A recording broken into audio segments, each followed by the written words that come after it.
Editorial Biblioteca Online, presenta Francisco Pizarro.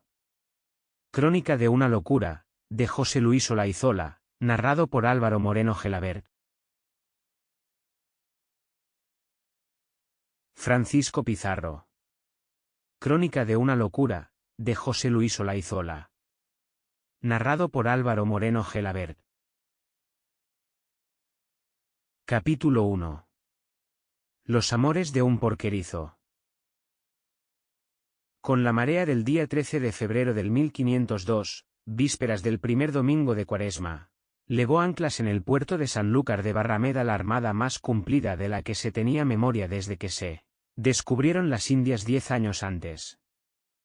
La componían 32 navíos con suficiente aparejo para atravesar la mar Océana y con bastimentos para 3 meses, y en ella embarcaron 2.500 varones, 2 de los cuales adquirirían con el tiempo notoria celebridad, uno de ellos, Bartolomé de las Casas, por ser acérrimo defensor de los indios, y el otro, Francisco Pizarro, por ser uno de sus más notables conquistadores.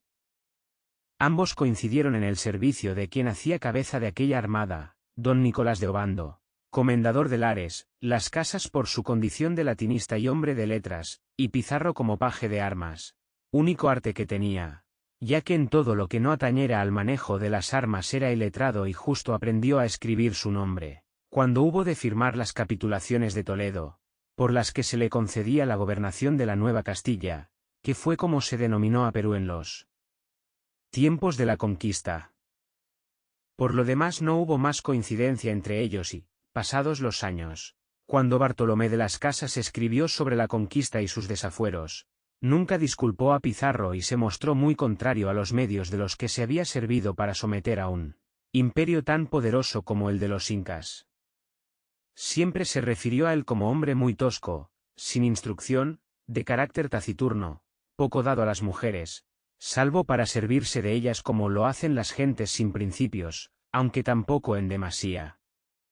También muy poco dado a la bebida, pero por contra muy aficionado a toda clase de juegos de envite, tanto de naipes como de bolos o pelota, aclarando que no le importaba apostar su propia vida si andaban por medio tierras o almas de indios a los que conquistar, ahondándosele mucho de las riquezas, más se le daba de ganar territorios para su gobernación, y prueba de ello es que en el 1524, siendo ya hombre muy rico, vecino de Panamá y de los más acaudalados, arriesgó toda su fortuna por ir tras la quimera de hacerse con unos territorios de los que poco o nada se sabía.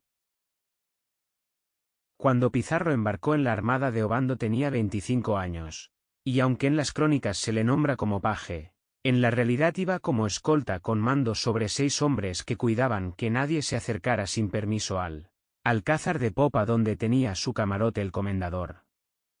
Su relación con don Nicolás de Obando le sirvió para que al desembarcar en la Española le recomendara a Alonso de Ojeda, uno de los primeros conquistadores de la tierra firme, y que pronto se convirtiera en su lugarteniente, iniciando así el camino de su fortuna. El que a su vez hubiera conseguido la plaza de escolta del comendador fue debido a una recomendación del gran capitán, don Gonzalo Fernández de Córdoba, con quien había combatido en los tercios de Italia. A sus órdenes participó en el desembarco de Mesina y, pese a ser soldado bisoño y no haber cumplido los 18 años, fue de los primeros en saltar a tierra y de los que más se destacó en tan fausta ocasión para las armas de Castilla y Aragón. También tomó parte en las batallas de Laíno y Atella, siempre con igual decisión y no menos fortuna, pues salió de ellas sin un rasguño, y no pudo por menos de fijarse en él el gran capitán, quien elogió públicamente su valor, pero de ahí no pasó, pues don Gonzalo Fernández de Córdoba tenía en mucho su prosapia, como descendiente por línea materna del primer almirante de Castilla y gustaba de rodearse de oficiales de alcurnia. Tanto en la guerra como en la paz se mostraba grandioso el gran capitán, y su figura, que no la tenía mala, procuraba realzarla montando siempre en caballos de gran alzada y tocándose con un sombrero blanco y calzado del mismo color. En esto último le imitó don Francisco Pizarro, quien hasta su vejez siempre calzó de blanco, aunque tuviera que moverse entre manglares y pantanos.